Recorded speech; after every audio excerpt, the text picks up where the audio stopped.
Hello everyone, and welcome to History of the Ancient World. Today, we're journeying back to the dawn of civilization, to a land cradled between two mighty rivers. This is the story of Mesopotamia, the land between the Tigris and the Euphrates. Imagine a time over 6,000 years ago, a vast sun-drenched plain in what is now modern-day Iraq. This fertile crescent, as it's often called, was the stage upon which some of humanity's greatest dramas first unfolded. It was here that people first learned to build cities, to write, to create laws, and to gaze at the stars with a sense of wonder. The Tigris and the Euphrates were not just rivers, they were the lifeblood of this new world, shaping the destiny of empires and leaving a legacy that still echoes in our lives today. So join me as we explore how these two rivers gave birth to civilization itself. The story of Mesopotamia is a story of water. The Tigris and Euphrates rivers originate in the mountains of modern-day Turkey and flow southeast, carving their way through the arid landscape before emptying into the Persian Gulf. Unlike the predictable annual flooding of the Nile in Egypt, the floods of the Tigris and Euphrates were often violent and unpredictable. These floods could bring disaster, washing away homes and fields in a furious torrent. But they also brought immense opportunity. Each flood deposited a rich layer of silt, a dark, fertile soil that was perfect for agriculture. The challenge for the early inhabitants was to control this power, to tame the rivers and harness their life-giving potential. This constant struggle against nature forged a people who were resilient, innovative, and deeply connected to their environment. It was this challenge that sparked the first great agricultural revolution. Around 5000 BC, the first settlers in southern Mesopotamia, the Sumerians, began to develop a remarkable system to manage the water. They dug intricate networks of irrigation canals, some stretching for miles, to divert river water to their fields. They built dikes and levees to protect their settlements from the unpredictable floods, and constructed reservoirs to store water for the long, dry summers. This was engineering on an unprecedented scale. This mastery of irrigation transformed the landscape. What was once a patchwork of marshes and dry plains became a green, thriving agricultural heartland. For the first time, farmers could produce a surplus of food, more than they needed just to survive.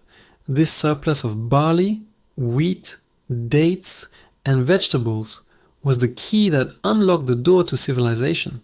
It meant that not everyone had to be a farmer anymore. With a stable food supply, populations boomed. Small farming villages grew into bustling towns, and eventually into the world's first true cities. Cities like Uruk, Ur, and Eridu rose from the Mesopotamian plain, each a marvel of its time. These were not just large settlements. They were complex social organisms. They had massive defensive walls, grand temples called ziggurats that reached towards the heavens, and bustling marketplaces. Society began to stratify. Specialized jobs emerged. There were priests who managed the temples and appeased the gods, scribes who kept records, artisans who crafted pottery and metalwork, merchants who traded goods, and soldiers who defended the city. At the top was a king, who served as both a political leader and a high priest, the intermediary between the people and their powerful, often capricious gods. Life was no longer just about survival. It was about community, innovation, and ambition.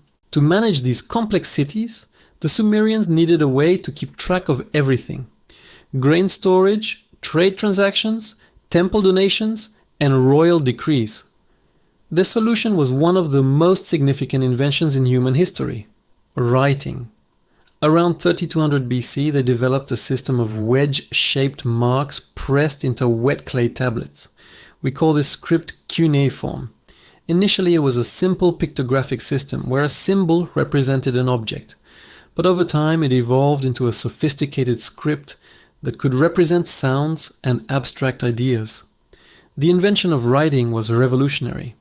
It allowed for the recording of history, the creation of literature, like the Epic of Gilgamesh, the codification of laws, and the transmission of knowledge across generations. The Tigris and Euphrates not only nourished the fields, but also provided the very clay for the tablets that would carry the story of Mesopotamia into the future. As the Sumerian city-states flourished, they also competed. They fought over land, water rights, and trade routes. This constant state of conflict eventually led to the rise of the first empires, as powerful rulers sought to unite the region under a single banner.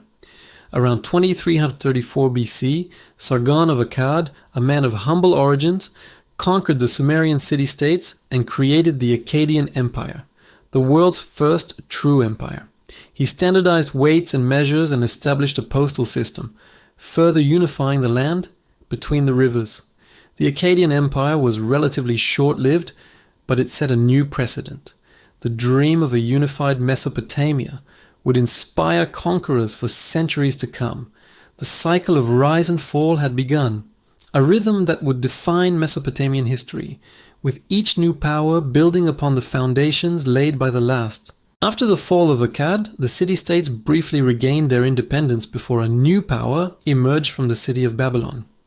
Under the rule of its most famous king, Hammurabi, who reigned in the 18th century BC, Babylon became the dominant force in Mesopotamia. Hammurabi is best known for his famous Code of Laws, one of the earliest and most complete legal codes ever discovered. Inscribed on a massive stone pillar, the Code of Hammurabi consisted of 282 laws covering everything from commerce and property to family law and crime. It famously operated on the principle of an eye for an eye, a tooth for a tooth, but it also sought to protect the weak from the strong, providing a sense of justice and order for the empire. Hammurabi's reign represented a golden age for Babylon, a time of stability, prosperity, and cultural achievement built upon the fertile lands irrigated by the two rivers. Mesopotamian civilization was not just about war and law, it was also a place of incredible intellectual and cultural advancement. The Babylonians were brilliant astronomers. They meticulously charted the movements of the stars and planets from their ziggurats. They could predict eclipses, and their observations led to the development of a sophisticated calendar. They divided the year into 12 months, the week into 7 days, the day into 24 hours, and the hour into 60 minutes. That's right.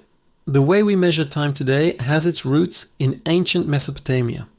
They also developed a complex system of mathematics based on the number 60, which is why we still have 360 degrees in a circle. The knowledge, born from a desire to understand the will of the gods in the heavens, laid the groundwork for modern science and mathematics. The story of the Tigris and Euphrates is not complete without mentioning the Assyrians. Hailing from the northern part of Mesopotamia, the Assyrians were a formidable military power. From around 900 BC, they built a vast and brutal empire, stretching from the Persian Gulf to Egypt. They were masters of siege warfare, using battering rams, siege towers, and psychological terror to conquer their enemies. Their capital, Nineveh, was a magnificent city with a grand library built by King Ashurbanipal. This library housed tens of thousands of cuneiform tablets, a comprehensive collection of the knowledge of the ancient world. In a great twist of irony, it was the Assyrians' own destructive conquest that ultimately preserved this knowledge. When Nineveh was sacked in 612 BC, the library burned, baking the clay tablets and preserving them for archaeologists to discover thousands of years later. The fall of the Assyrian Empire paved the way for the brief but spectacular rise of the Neo-Babylonian Empire under King Nebuchadnezzar II. He is famous for conquering Jerusalem and for rebuilding Babylon on an unprecedented scale. His city was renowned for its immense walls, the beautiful Ishtar Gate decorated with blue glazed bricks, and, according to legend, the Hanging Gardens of Babylon, one of the 7 wonders of the ancient world. This was the final, glorious chapter of native Mesopotamian rule. In 539 BC, the Persian Emperor Cyrus the Great conquered Babylon, absorbing Mesopotamia into his vast empire. While the cities continued to thrive as important centers of trade and learning, the era of Mesopotamian self-rule had come to an end. The cradle of civilization was now part of a much larger world. The legacy of the Tigris and Euphrates is all around us. From the time on our watches, to the stories in our holy books, from the concept of a written, legal code, to the very idea of a city, the innovations of Mesopotamia have profoundly shaped our world. The people who lived between these two rivers were the original pioneers of the human experiment. They faced immense challenges, but responded with creativity and ingenuity that set humanity on a new course. Their story is a powerful reminder that civilization is not a given. It is built, often with great struggle, on the foundations of agriculture, innovation, and the shared quest for order and meaning. Thank you for joining me on this journey back to the land between the rivers.